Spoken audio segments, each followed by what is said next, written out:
बिस्मिल्लाहिर्रहमानिर्रहीम अस्सलाम वालेकुम welcome back to our channel inspirant my name is Bashir for आज की इस वीडियो के अंदर हम क्लास 9 के जो गर्ल्स पेपर था जो कि फेडरल बोर्ड ने अपनी वेबसाइट के अंदर अपलोड किया था उसको हम सॉल्व करने जा रहे हैं। अगर हम नेक्स्ट क्वेश्चन की बात करें तो find polynomial similar to x square minus 5x minus 14 their HCF is equal to x minus 7 and x cube minus 10x square plus 11x plus 17। मेरे पास ये चीज गिवन है तो मैंने इसका फाइंड करना है HCF को, ठीक है। Such that there HCF sorry HCF मेरे पास गिवन है तो मेरे पास अगर बात की है तो एक चीज होती है P of x, ठीक है, dot Q of x is equal to HCF dot LCM, ठीक है।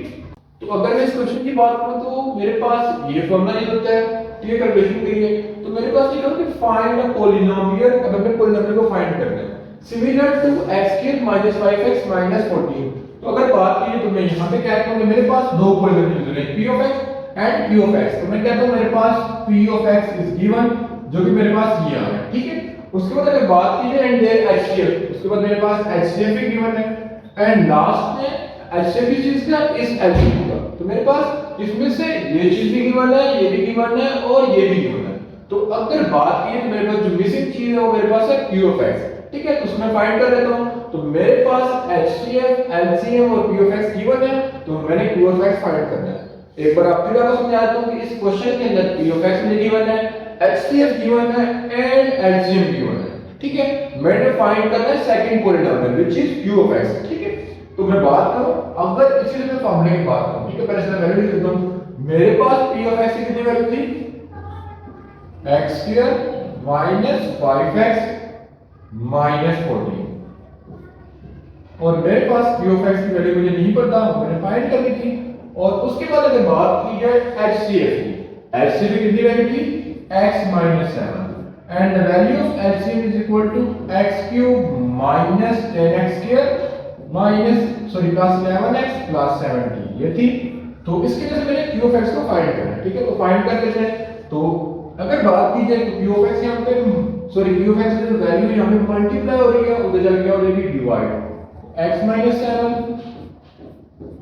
x cube minus 10x square plus 11x plus 70 divided with x square minus 5x minus 14, ठीक है। यहां तक आ गया, ठीक है।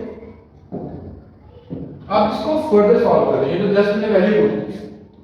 तो अब यहां पे आपको फैक्टराइजेशन पर जो हम फैक्टर बना लेते हैं तो हमने क्यूबिक की फैक्टराइजेशन जो है वो जो है फैक्टराइजेशन से नहीं पढ़ी तो हम स्किप करो फिलहाल, क्योंकि फैक्टराइजेशन सिर्फ अप्लाई होती है जब मेरे पास क्वाड्रेटिक इक्वेशन हो। तो डिनोमिनेटर के अंदर मैं फैक्टर बना लेता हूं, यानी ऐसा कौन सा टेबल है जिसको मल्टीप्लाई करके -14 है और प्लस में इसके तो -5 है। तो बेसिकली मेरे पास वो टेबल है कि 7 को अगर मैं 2 से करूं तो मेरे पास 14 आता है और प्लस माइनस करूं तो 5 आता है। तो मैं अगर फर्दर बात करूं x - 7 x cube minus 10x square plus 11x plus 70 divided पे अगर बात की तो इन दोनों में से पहले दोनों में से x कॉमन है तो x - 7 एंड लास्ट में 2 कॉमन है तो वो भी आ जाएगा x - 7, ठीक है। यहां तक आ गया। फिर अगर मैं फर्दर बात करूं, ठीक है, तो अगर मैं इसको फर्दर सॉल्व करूं मेरे पास क्या बचा, तो मेरे पास आ रहा था कि cube of x is equal to ऊपर सारी वैल्यू लेता हूं फिर डिनोमिनेटर लिख लेता हूं। तो आ रहा था x - 7 उसके अलावा x cube minus 10x square plus 11x plus 70 ये आ गया। और डिनोमिनेटर के अंदर बात की तो इन दोनों में से x - 7 को मैं कॉमन ले लूंगा, जब कॉमन ले लूंगा तो x - 7 एंड x प्लस 2 रहेगा। यहां तक आप लोगों को क्लियर होगा। तो अगर मैं फर्दर बात करूं, ठीक है, तो यहां पे मेरे पास x - 7 will be cut out, what will be cut remaining thing, तो मेरे पास remaining thing बचेगी वो x की power 3 minus 10x square plus 11x plus 70 divided by x plus 2, ठीक है। तो मैंने q of x को फाइंड करना था इन अ पॉलिनोमियल फॉर्म। तो मेरे पास ये चीज से डिवाइड हो रही है तो मैं इसका डिवाइड कर लेता हूं। तो मैं यहां पे ड्रॉ कर लूंगा, इसमें दूसरे मेथड लिख लेता हूं ताकि आप लोग समझ आ सके। तो इसमें मैं 3 पेज लिख देता हूं। तो मेरे पास क्या आ जाएगा कि x cube minus 10x square plus 11x plus 70 और यहाँ पे x प्लस 2।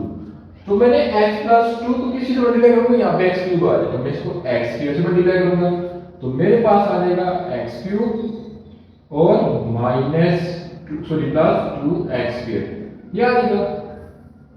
अब इसकी अंदर से मैं साइन को चेंज कर लूंगा तो यहाँ पे प्लस था तो माइनस आ जाएगा और यहाँ पे प्लस था और यहाँ पे भी माइनस आ जाएगा, तो ये दोनों आपस में काट जाएंगे और minus minus plus minus 12x square plus 11x plus 70, ठीक है।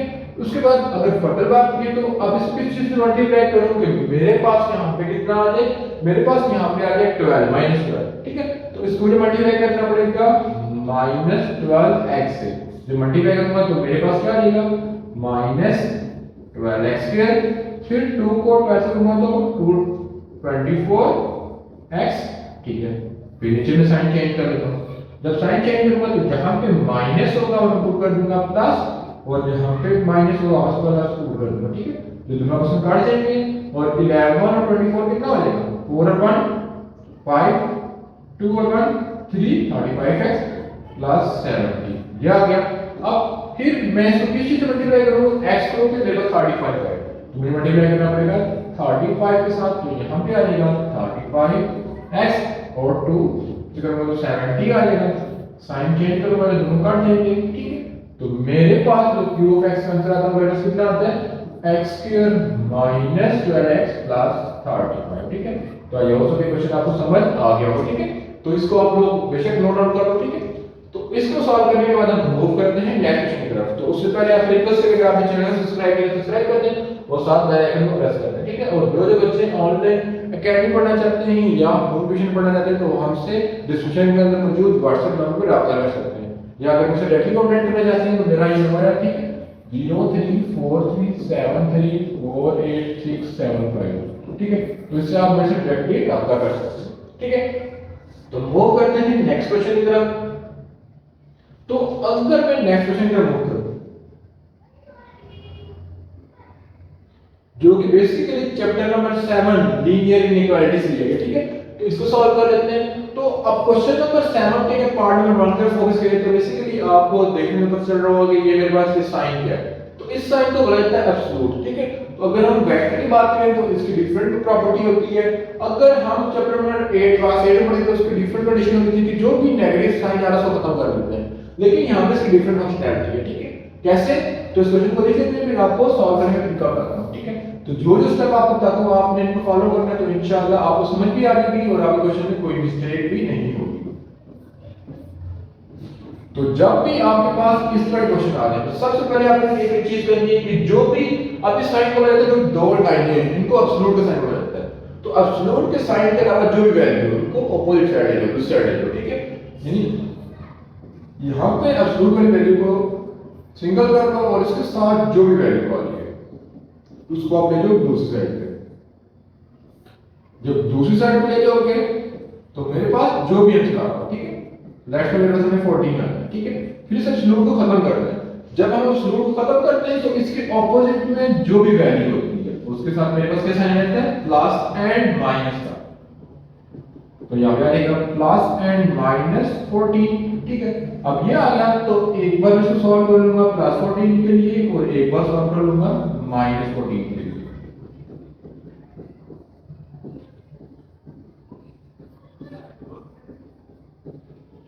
ठीक है। अब अगर फर्दर गए तो क्रॉस मल्टीप्लाई करने से मेरे पास आ जाएगा 3x प्लस 9 28x प्लस 14, ठीक है। तो 28x minus 3x and 9 minus 14, यहाँ पे आ जाएगा minus 5 और यहाँ पे आ जाएगा 28 minus 2 25x. So what do we get? X is equal to minus 5 divided by 25 which is equal to minus 1 divided by 5, ठीक है। इसी तरह आगे स्टेप पे मूव करते हैं तो 3x plus 9 is equal to minus 28x minus 14. So ये हो जाएगा minus 31x is equal to 14 plus 9 25. That what you will get? X is equal to 25 divided by 31, ठीक है। मेरे पास इसकी नोट कर देंगे, ठीक है। तो अगर इसमें कोई मिस्टेक है तो आप लोग मुझे कमेंट सेक्शन में बता सकते हैं। तो इसके बाद आपने इसको चेक नहीं करना है। उसके बाद अगर हम मूव करें नेक्स्ट क्वेश्चन की तरफ, ठीक है, तो वो भी चैप्टर नंबर 7.1 से लिया गया है, ये 7.3 के क्वेश्चन का। तो अगर बात की जाए तो अब मेरे पास इस तरह क्वेश्चन आया था, ठीक है, जिसके अंदर मेरे पास 3 इक्वालिटी आई थी और 3 टर्म आई थी। तो उसको हम कैसे सॉल्व करते हैं? तो उसको सॉल्व करने का पहला मेथड ये है कि जो भी मिड में टर्म, ठीक है, इसको मैं आपको थोड़ा डिटेल में समझा देता हूं कि अब इसको मैं थोड़ा बराबर कर देता हूं ताकि आपको समझ आ सके। 2 divided by 3 less than equal to 1 plus x 6 less than equal to 3 divided by 4, ठीक है। तो आप इसको सॉल्व कैसे करना है? फिलहाल आपने यहाँ पे दो वैल्यू लगा लेनी है, ठीक है। तो जो मिड में टर्म है उसको आपने दो बार लिख लेना है, 1 प्लस x डिवाइडेड बाय 6, यानी जो भी x वाली टर्म है उसको आपने दो बार लिख लेना है। Less than equal to 2 divided by 3 और 1 plus x 6 less than equal to 3 divided by 4, ठीक है। यहाँ तक कर लिया। अब उसके बाद एक तरीका है क्रॉस मल्टीप्लाई करने का, एक तरीका है कि जो भी डिनोमिनेटर में बड़ी वैल्यू उसको मल्टीप्लाई कर लो। तो मेरे पास टाइम है तो मैं आपको जल्दी दिख रहा था, ठीक है। तो मैं क्रॉस मल्टीप्लाई करूंगा तो 6 को जो करूंगा तो आएगा 12 और 3 को जो करूंगा तो 3 प्लस 3x। इसी तरह मैं इसको जो करूंगा तो 4 प्लस 4x एंड 6 3 जा 18, ठीक है। यहां तक कर लिया। फिर अगर हम फर्दर बात करें, इधर प्लस 3 है, इधर आगे आ जाएगा -3, ठीक है। तो 9 3x, ये x 3 से मल्टीप्लाई हो जाएगा, ये डिवाइड, तो मेरे पास आ जाएगा 1 डिवाइडेड बाय 3x। तो अगर बात की जाए, ठीक है, यहाँ तक आपको समझ आ गया। अगर इसको दूसरी फॉर्म में लिखूं तो मेरे पास x साइड ग्रेटर है, यानी x साइड 2 मुंह है। तो अगर इसको लिखूंगा तो x साइड 2 मुंह है क्योंकि ग्रेटर है 1 डिवाइडेड बाय 3, जिसको मैं ऐसे भी लिख सकता हूं, ऐसे भी लिख सकता हूं, ठीक है। ये बाकी क्वेश्चन के मैंने आपको बता दिया, ठीक है। बाकी क्वेश्चन में हम यूज कर लेते हैं। और अगर मैं यहाँ पे बात करूं 4x less than 18 minus 1 which is equal to 14, तो 7 डिवाइडेड बाय 2 आ जाएगा, ठीक है। तो अगर बात की जाए मेरे पास जो है मिड में आ जाएगा x less than 7/2 and greater than 1 divided by 3, ठीक है। या तो आप इसको इस तरह से लिख सकते हो या आप इसको इस तरह लिख सकते हो, x greater than 1 divided by 2 and less than 7 divided by 2। जिससे मर्जी देखो दोनों से हमारे पास आंसर राइट है, ठीक है। तो बेसिकली ये था क्वेश्चन नंबर 4 का सेकंड पार्ट। इसको रेज कर देते हैं और हम मूव करते हैं नेक्स्ट क्वेश्चन की तरफ, ठीक है।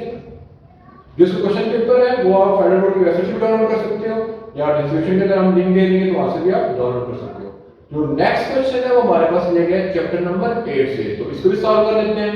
तो इस क्वेश्चन को सॉल्व करने के लिए मेरे पास दो चीजें गिवन है कि एक मेरे पास गिवन है x + 2y = -4, 2x + 4 = 8, ठीक है। तो कुछ जिसमें कंफ्यूज हो जाते हैं और पूरा टेबल ड्रा करते हैं। तो आज की वीडियो के अंदर मैं आपको शॉर्टकट भी बताऊंगा और आसान से सामने से बताऊंगा ताकि आप कैसे सॉल्व कर सकते हैं। ये अगर मेरे पास, तो मेरे पास यहां से दो इक्वेशन आ रही है, ठीक है। तो दोनों इक्वेशन को मैं अलग-अलग लिख लेता हूं।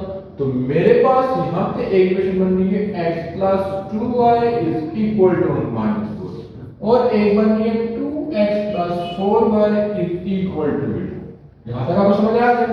फिर इसके बाद जो आपने नेक्स्ट स्टेप करना है, ठीक है। अब नेक्स्ट स्टेप आपने क्या करना है उसको आपने देख रहे हैं कि एक बार x को 0 पुट कर लेना है। अब इस इक्वेशन के अंदर एक बार मैं x को 0 पुट करूंगा, ठीक है, और एक बार y को 0 पुट करूंगा। तो जब मैं x को 0 पुट करूंगा तो मेरे पास आ जाएगा 2y = -4, y = -2। मीन जब ये कोई वैल्यू लिखते हैं तो जब भी हम लिखते हैं तो यहाँ पे x यहाँ पे y, मीन पहले x की वैल्यू आती है फिर y की वैल्यू आती है। तो मेरे पास जब मैंने x को 0 पुट किया y कितना आ रहा है -2, ठीक है। अब इसी तरह जब मैंने यहाँ पे y को 0 पुट कर दिया, ठीक है, एक बार आपने x को 0 पुट करना है एक बार y को, तो मेरे पास y x कितना आ रहा है -4, ठीक है, -4 एंड 0। तो इस इक्वेशन के अंदर जब मैंने x को 0 पुट किया तो मेरे पास आ रहा था 0 एंड -2 और जब मैंने y को 0 पुट किया तो मेरे पास कितना आ गया -2, ठीक है। इसी तरह समझ आ गई होगी। इसी तरह हम इस इक्वेशन की बात कर लेते हैं। तो इस इक्वेशन के अंदर जब मैं x को 0 पुट करूंगा तो ये 0 हो गया, तो 4y = 8, तो y कितना आ जाएगा 2 और जब मैं y को 0 पुट करूंगा तो x कितना आ जाएगा 2x इज इक्वल टू 8 आ जाएगा, x इज इक्वल टू 4 आ जाएगा। ठीक है, तो यहाँ पे 0 एंड 4 एंड 0, पहले मैं x की वैल्यू लिखता हूँ फिर y की वैल्यू लिखता हूँ। तो यहाँ से मेरा क्वेश्चन है, एक आ रहा है 4 एंड 0 एंड दूसरा 0 एंड 2। ये चीज आपको क्लियर हो गई होगी। अब हमने स्केच करना था इसका ग्राफ को, ठीक है, और लास्ट में इसकी इंटरसेक्शन वाली इक्वेशन भी फाइंड करनी थी। तो पहले मैं इंटरसेक्शन वाली इक्वेशन को फाइंड करता हूं, फिर लास्ट में इसको डील कर देते हैं। ठीक है, अब यहाँ पे हम इसके लास्ट में यहाँ पे इंटरसेक्ट करने वो वैल्यू निकालने जा रहे हैं। तो मेरे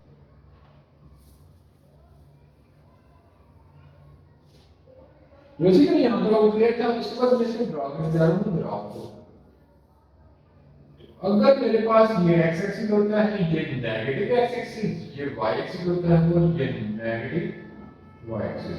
तो अगर मैं इसकी बात करूं तो जो मेरे पास इन दोनों पॉइंट में, मेरे सारे पॉइंट लिखे हुए, तो इसमें जो हाईएस्ट पॉइंट आ रहा है वो 4 आ रहा है। ठीक है, तो मैं x एक्सिस पे भी 4 तक ड्रा करता हूं, 1 2 3 and 4, 1 2 3 and 4, 1 2 3 and 4, 1 2 3 and 4। Axis में 4 तक ड्रा करेंगे, y एक्सिस में 4 तक ड्रा करेंगे। तो मेरे पास पहला पॉइंट बन रहा है x का 0, y का -2, x 0 यहाँ पे, y -2 यहाँ पे। ठीक है, तो पहला पॉइंट मेरे पास आ गया यहाँ पे, जिसको मैं नाम दूंगा कि यहाँ पे आ रहा है 0 एंड -2। फिर इसी इक्वेशन में दूसरे पॉइंट की बात करूं तो मेरे पास आ रहा है x -4 y 0, -4 एंड 0। ठीक है, तो मेरे पास इक्वेशन में 1 थी, तो इन दोनों पॉइंट को मिला दूंगा। ठीक है, और नीचे तक ले जाऊंगा। अब इसके राइट साइड पे या इक्वेशन पे इक्वेशन का नाम लिख दूंगा। तो मेरे पास आ रहा है x + 2y = -4। ठीक है, उसके बाद 2x + 4y = 8। क्या पॉइंट पहला 4 एंड 0 और दूसरा 0 2। पहला क्या था 4 एंड 0, तीसरा 0 एंड 2।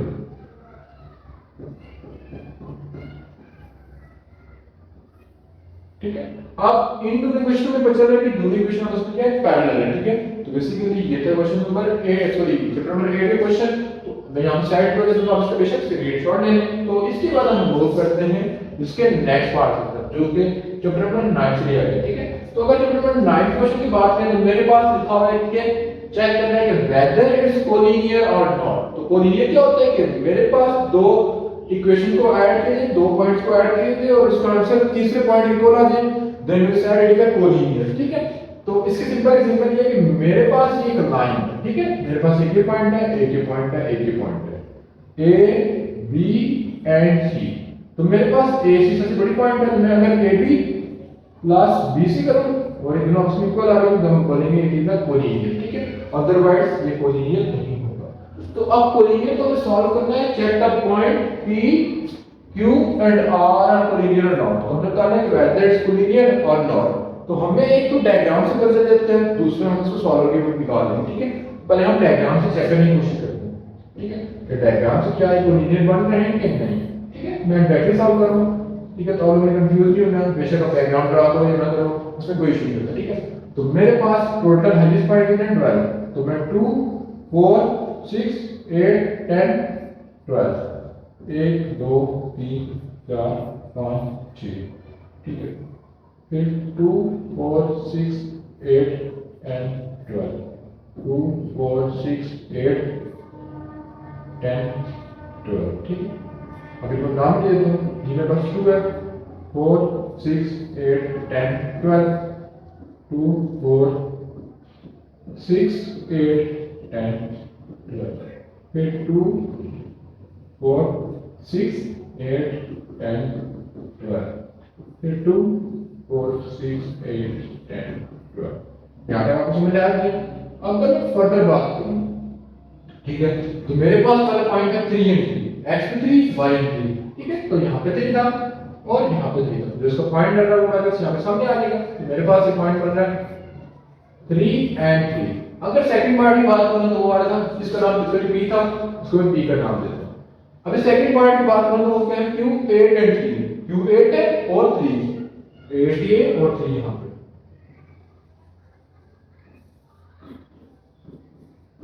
उसके बाद अगर थर्ड पार्ट की बात करूं 3 एंड 12 है। ठीक है, यानी x मेरे पास 3 है और y 12 है, वो भी यहां पे ड्रॉ होता है। इसको मैं नाम दे दूंगा आर, ठीक है। अब यहाँ तक मैं ड्रॉ कर लेंगे, ठीक है। 3 and 12, तो हमने चेक करना है वेदर इट्स कोलिनियर और नॉट, ठीक है। तो मेरे पास एक स्ट्रेट लाइन ड्रॉ हो रही है, तो अब इसको हम चेक कर लेते हैं। तो सबसे पहले हमने निकालना है इसको डिस्टेंस फार्मूला पे।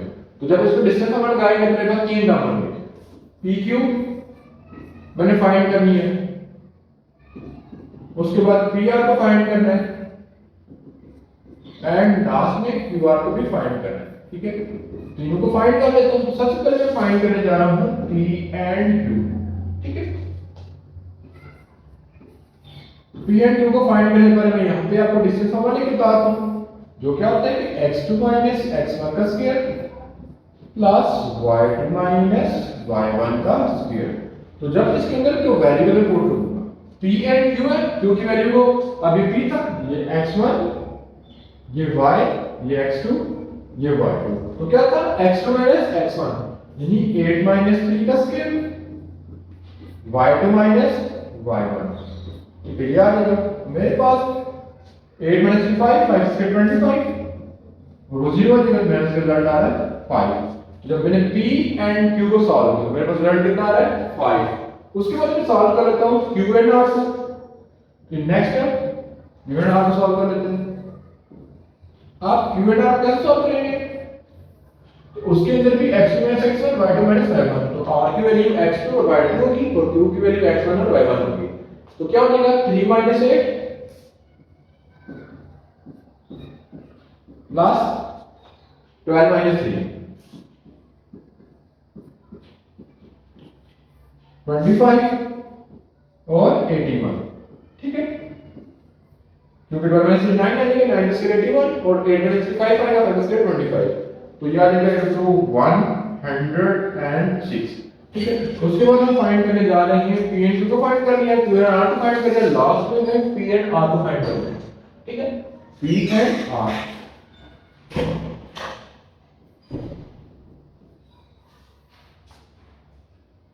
जब पी एंड आर को फाइंड करेंगे तो मेरे पास देखा जाए तो पी एंड आर कितनी माइनस 3 प्लस 12 माइनस 3 मेरे पास आ जाएगा under root 81 which is equal to 9, ठीक है। तो मेरे पास अब मेरे पास क्या था कि पता चेक करना है कोलिनियर या नहीं है, ठीक है। तो मैं मेरे पास अभी इसी इक्वेशन से बात करनी है। सबसे पहले पॉइंट बन रहा है वो पी एंड आर सबसे बड़ी वैल्यू बन रही है, ठीक है। तो मेरे पास अगर ये कंडीशन सेटिस्फाई हो रही है तो मैं कहूंगा ये इक्वल है पी एंड आर का square is equal to Q R plus P Q, ठीक है। देखते हैं सेटिस्फाई हो रही है कि नहीं। तो मेरे पास पी आर की वैल्यू आ रही है 9, क्यू आर आ रहा है मेरे पास 5, जबकि पी क्यू मेरे पास अगर 4 आ जाता तब इक्वल आ जाता है, नहीं बनना तो हम कहेंगे इट्स नॉट अ कोलिनियर, ठीक है। तो ये उसको चीज आपको समझ आ गई। तो इसको रिमूव करके हम मूव करते हैं नेक्स्ट क्वेश्चन की तरफ।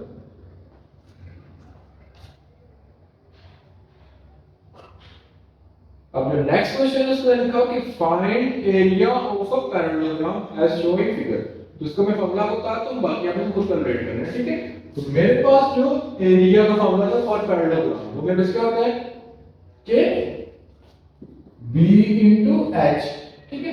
तो यहाँ पे मेरे पास ये क्या हो जाएगा, ये मेरे पास विड्थ है और ये बेस है, तो इससे आप फाइंड कर सकते हैं। उसके बाद अगर नेक्स्ट क्वेश्चन की बात करें तो हमारा चित्रों में, उसके बाद उससे ऐसी बात करें तो उस क्वेश्चन का लिखा हुआ क्वेश्चन नंबर 8 की बात करें, ठीक है। तो क्वेश्चन नंबर 8 अगर आपको स्क्रीन पे नजर आ रहा है इसको मैं रिमूव कर लेता हूं।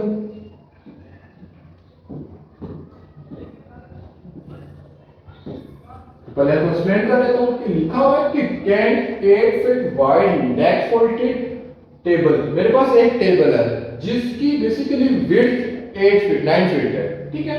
Through a rectangular door by 4 feet by 8 feet, mean कि मेरे पास एक टेबल है जिसकी जो बेसिकली हाइट है वो मेरे पास कितनी है 9 फीट है, ठीक है।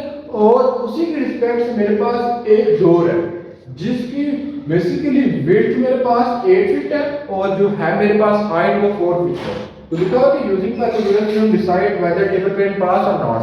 तो हमने बताना है कि क्या टेबल उस दरवाजे से पास हो सकता है कि नहीं। तो बेसिकली अगर क्वेश्चन की स्टेटमेंट वगैरह प्रॉपर्टी समझाओ तो इसमें लिखा हुआ है कि मेरे पास एक 9 फीट का टेबल है जिसकी लेग फोल्डेबल है, ठीक है। और उसको हमने एक डोर से निकालना है। अब उस डोर की विड्थ और हाइट हमारे पास गिवन है। जो उसकी विड्थ है वो हमारे पास है 4 फीट और उसकी जो हाइट है वो मेरे पास कितनी गिवन है 8 फीट। तो मैंने फाइंड करना है। तो आपको अगर बात ये से गिवन नजर भी आ रहा है कि मेरे पास एक टेबल है, टेबल की हाइट आपको पता है कितनी है 9 फीट और मेरे पास जो डोर है, डोर कितना है 8 फीट एंड 4 फीट। ठीक है, तो हमने फाइंड करना है कि वेदर टेबल कैन पास और नॉट। ठीक है, उसके लिए हम पैथागोरस थ्योरम अप्लाई करेंगे। अगर डायगोनल 9 फीट से बड़ा हुआ तो टेबल कैन इजीली पास, अगर छोटा होगा तो टेबल पास नहीं हो सकता। तो हम पैथागोरस थ्योरम अप्लाई कर लेते हैं। ये मेरे पास क्या हो जाएगा, तो पैथागोरस थ्योरम में sec square equal to base plus perpendicular. तो बेस मेरे पास है 4 और परपेंडिकुलर है 8, तो 16 plus 81 which is equal to 107, जिसको हम राउंड ऑफ करेंगे तो 8.94। ठीक है, यानी जो उसका डायगोनल है वो 8.94 which is not equal to 9। तो बेसिकली टेबल इसमें पास नहीं हो सकता। ठीक है, तो ये चीज आपको समझ आ गई होगी। उसके बाद हम मूव करते हैं नेक्स्ट क्वेश्चन की तरफ। तो सेक्शन 3 को इंशाल्लाह नेक्स्ट सेपरेट वीडियो में सॉल्व करेंगे, क्योंकि यहाँ पे हमने स्पेसिंग नहीं की हुई।